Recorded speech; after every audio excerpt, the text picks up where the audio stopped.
Pagsibol Village South Phase 2 update, nasa loob ako ng community kasi may nag-turnover akong buyer.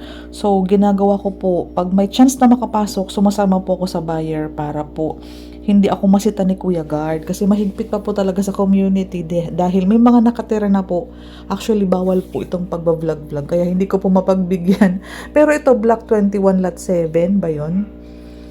Ito pong side na to kasi, dito kami nag-turnover. Bali, madami na pong na-turnover sa block number 21, 22, 20, meron na, 23, and yung sa 24 po, wala pa akong napansin. Bali, ang pagkakaalam ko, nag-clearing pa lang. Parang nililinis pa lang po ang loob ng mga bahay.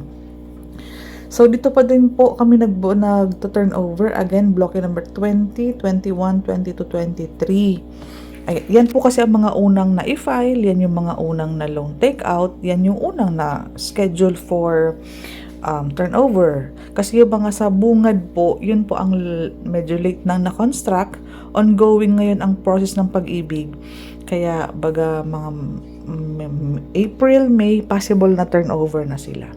Sa mga gusto pang humabol, may mga limited units pa tayong available, may nare-reopen, may binibigay pa po ang ating mabait na mga coordinator. So kami po, nag-iipon kami ng buyer, yung documents is kino-complete namin para anytime sabihan kami ni coordinator na ipadala na po yan ditong complete documents kasi may reopen. Binibigay naman agad yung location ng reopen unit. Pag nakapag-decide si buyer, pwede niya nang kunin or pwede niya nang i-official na kanya na yung unit na reopen. So may mga chance pa pong magkaroon. Bali, palipat-lipat lang po ako ng bloke number 20, 21, 22, and 23. Yan pa lang po ang mga nakaschedule ma-turnover sa mga panahon na to. Hayaan nyo po pag naging maluwag na po ang Pagsibol Village Phase 2 sa mga visitor na outsider na hindi homeowner, ayun, pwede ko pong i-visit yung mga unit na nire-request ng ating mga subscribers. Bali, hapyaw-hapyaw lang po ha, kasi ang si Kuya Guard po is naghahabol yung mga roving guard natin. Talaga naman pong ginagawa lang nila yung kanilang trabaho. Pag napapansin nilang may mga ahente sa loob, napagsasabihan talaga po. Kaya napunta po ako pag may schedule lang ng turnover ang aking mga buyer. Para naman dun sa mga nag-aantay ng turnover nila, buyer ko man yun or hindi ko buyer, mga subscribers, at least po napapakita ko na yung mga bloke na kung nasaan yung bahay nila, makita na nila kung ano yung itsura. Na-excite na po kasi sila pero hindi din po sila makakapasok kahit sabihin mong homeowner ka pero hindi ka pa naka-turnover, wala ka pang move-in clearance and lahat. Hindi po tayo papasukin ni Kuya Guard. Sa gate po kasi hinihingan tayo ng move-in clearance, pangalan mo, bloke and lot. Minsan nga po, tinitingnan niya pa yung susi. Ginagawa lang talaga ni Kuya Guard yung trabaho nila kasi yun talaga ang order sa kanila. So, para legit po ako nakakapasok, itong mga moment na to is talagang mahigpit. Nakikisabay po ako sa aking mga buyer pag may orientation sila sa site at may chance na makapasok ako sa community. Ito po, para ma-provide ko sa inyo na ito po, hindi ko man mabanggit ang mga block and lot niyan. Alam nyo na po kung nasang parte yung location nyo.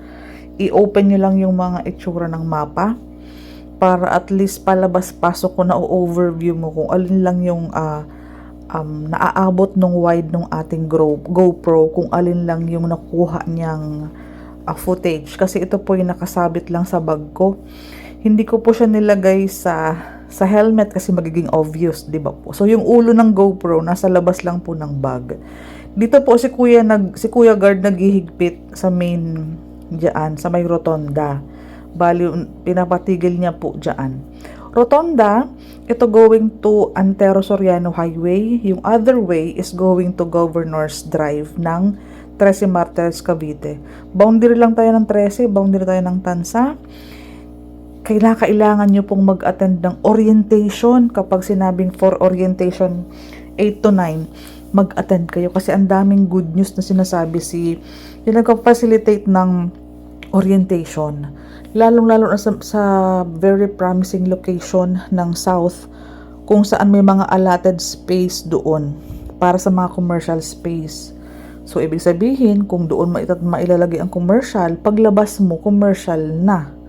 Andun na yung mga pwede mong mapagbilhan ng yung mga pangailangan. Kasi, kung napapansin mo, basta pag nagsabi pong turnover, kung saan ka nag-model house nung tripping, yun ay phase 4B or phase 4A ng Pagsibol. Medyo dulo po yun, sa unahan yun. Samantalang, yung Pagsibol South na phase 2 is nasa bungad ng rotonda sa central.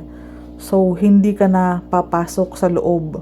Bale, nasa kalsada na siya halos. Tanaw yan sa kalsada ng itong Timalansabang na kalsada na dinadaanan natin palabas ng Antero Soriano. Diyan na diyan lang po talaga ang location mo. Madami ng pamilihan dito, madami na pong kumbaga wala nang patid yung pagdaan ng mga motor, tricycle, kasi ang location natin is matao talaga. Mataas ang ating location. Mapapansin mo kung bakit hitik dyan sa mga subdivision. Maganda ang location, elevated, walang history ng baha. Ito po ang location natin kay Pagsibol Village South. So, congratulations sa mga naka-turnover na. Antayin nyo lang po kung kailan ang advice, kung kailan magkakaroon ng poste ng Meralco. Ang sabi sa orientation around March. Around March po. So, sakto yan sa mga nag-aantay ng March, and sakto din po yan sa mga kaka-loan documents lang, kaka-filing pa lang sa Pag-ibig. Saktong-sakto yan na pag-turnover po ninyo is meron na po yung mga poste. Susunod na po dyan yung ating internet provider. So, unti-unti na yan. Medyo maunti pa lang talaga po ang nakalipat. Siguro sa napansin ko meron pa lang pong isa, dalawa, mga 5 nakita. May 5 residente na po akong nakita sa loob. So far sila pa lang po. Kasi ang iba, inaantay po nila yung pinaka-Meralco line talaga. So safe naman kasi may guard naman po dito. Ayan po. Mahigpit po ang guard. Yun naman ang kagandahan sa ating subdivision kasi talaga pong yung security natin is maaasahan po talaga. So sa kung may mga chances pa po na may mai-refer ka or meron ka pong buyer na naghahanap pa, nag-a-accept pa tayo. Wala pa pong advice ang ating mga coordinator na stop selling na or hindi pa naman po 100% loan approved lahat ng units. So may chance pa din po talagang nagkakaroon ng reopen. Kaya nga lang dahil nga po super limited slots na lang. Sa ngayon po wala talaga tayong may papapromise na right away may unit. Kasi paubos na po talaga halos. Nag-aantay lang tayo ng mga available. And ano po, basta complete documents. Anytime, minsan nga po gabi, pag sinabing may reopen na isa, anytime pwede natin i-grab yung reopen or yung binibigay na inventory.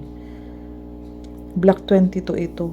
Block 22. Medyo maliit kasi yung nakalagay kung anong block and lot. Nasa may taas yan ang door. Ayan po. Kung mapapansin niyo po yung community, natabas po ang mga damo dyan.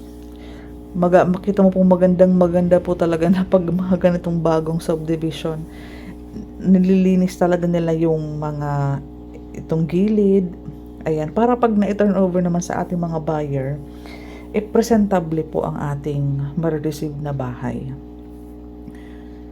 Ayan po siya. Ito po ay semi-complete. Kayo talaga po ang magpapaayos ng ating duplex type Pagsibol dahil hindi po tayo naglabas ng malaking halaga kasi ang ganito talaga po ang kanyang deliverable. Kumbaga po, walang down payment, so makakapag-ipon ka talaga ng budget mo naman. Kasi ang kanilang ino-offer talaga na under Pag-ibig is basic to semi-complete. Covered kasi ang kitchen area nito eh. Saka naka first coating, makinis na yung sahig, ready na for tiles. Yung ceiling natin, may heat insulator. Ready na yan for partitions and ceiling, yung mga kisame. Ayan po. Yung labas nyo po, complete na ang pagkakagawa niyan. May eaves, may downspout, may gutter.